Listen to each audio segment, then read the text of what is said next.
ওই জগায় একটা যা চা বানিয়েছে না জেঠু, আদা আর এলাচ দিয়ে পুরো কষিয়ে। এটা তো চা নয়। হ্যাঁ চা, এটা ওই দেশের বাড়ি থেকে একটা একটা অদ্ভুত মশলা দিয়েছিল। লজ্জা করে না?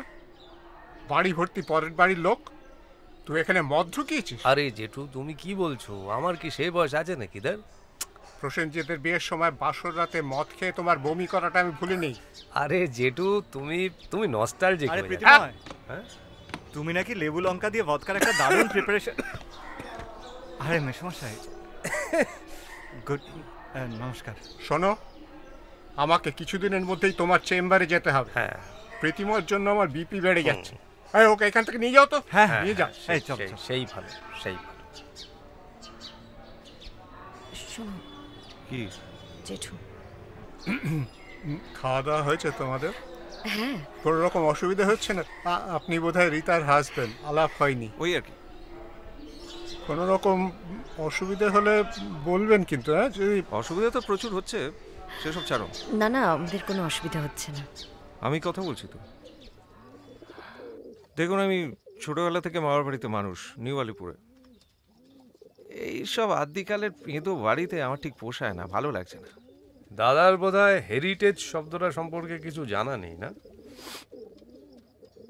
ভাই দেখছি নেশা বেশ চড়ে গেছে, ভালোই গন্ধ পাচ্ছি।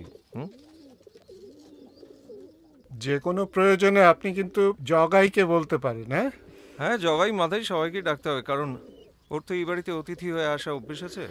আমার নেই, আমার অ্যাডজাস্ট করতে একটু টাইম লাগবে। কি হচ্ছেটাকে? কি আবার হবে? চলো করে ঝোলাও, দেখো প্রত্যেকটা রিং খুলে যাচ্ছে। ওই রিংগুলো আগের দিন ঝোলালে সব খুলে গেছে।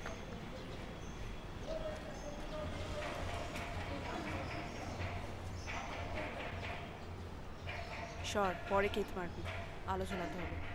ও তুই মানে দেখতে পাচ্ছিস না আমি? একদম স্মল টক করার চেষ্টা করবি না কিন্তু। হ্যাঁ, বলছিলাম যে আমি তোকে একটু হেল্প করে দেব। If you have to talk, then talk about something interesting. দাদা, আলোগুলো ঠিক করে লাগাও তো। যা না এখান থেকে। দাদা, খুলে যাবে ওটা।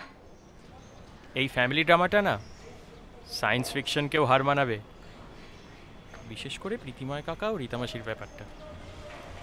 তুই কিছু জানিস? না মানে তুই কিছু জানিস না।